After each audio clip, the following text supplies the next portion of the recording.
Bonjour les CM1. Aujourd'hui, on va essayer de comprendre comment utiliser les fractions dans les problèmes.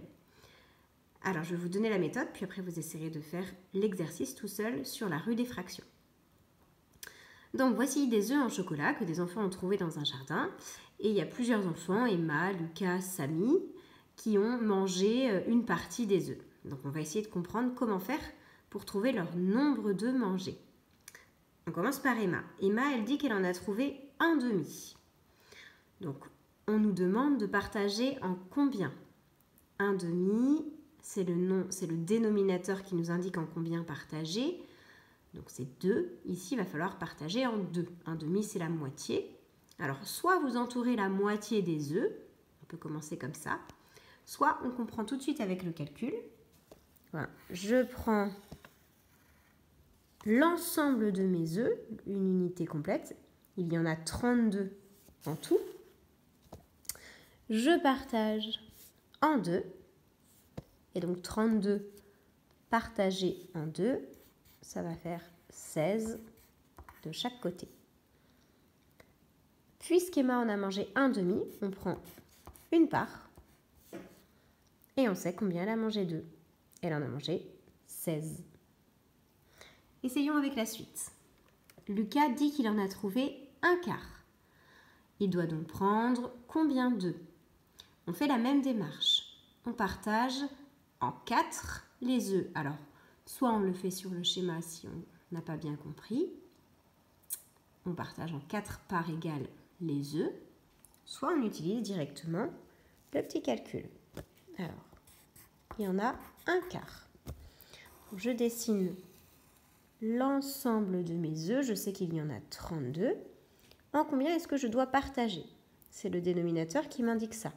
Ici, en 4. Et bien après, c'est de la division. 32 partagé en 4. Qu'est-ce qui fait 32 dans la table de 4?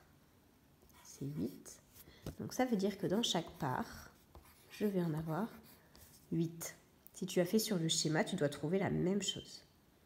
Et puis après, le numérateur m'indique combien Lucas en a mangé. Donc une part sur les 4 qui correspond donc à 8 œufs.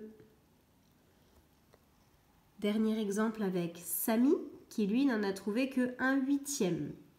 Alors combien est-ce que ça va faire? 1/8, il va falloir partager, comme nous l'indique le dénominateur, donc en 8 parts égales. Alors, même chose, soit on le fait sur le schéma, soit on utilise le calcul, 1/8. Je prends à nouveau l'ensemble de mes œufs. C'est le dénominateur qui indique en combien on partage, donc ici en 8 parts égales. Et après, j'ai toujours 32 œufs que je partage en 8. Qu'est-ce qui fait 8 dans la table de 32?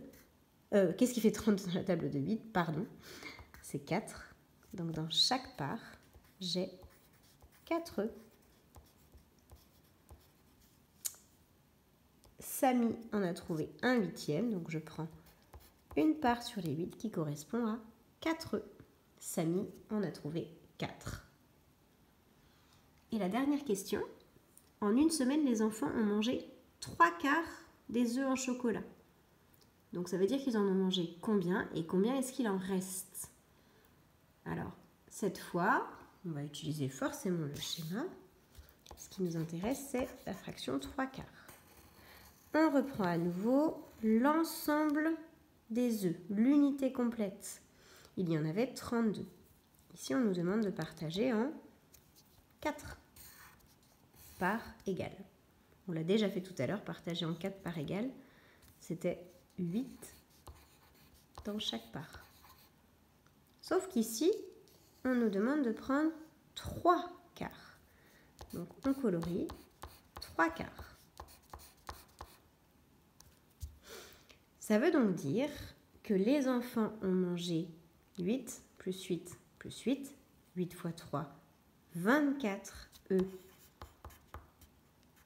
en chocolat. Et combien est-ce qu'il en reste? Eh bien, il en reste 8 qui n'ont pas été mangés. Voilà, j'espère que vous avez plutôt bien compris comment résoudre les problèmes avec des fractions. Maintenant, c'est à vous pour résoudre ceux de la rue des fractions. Bon courage!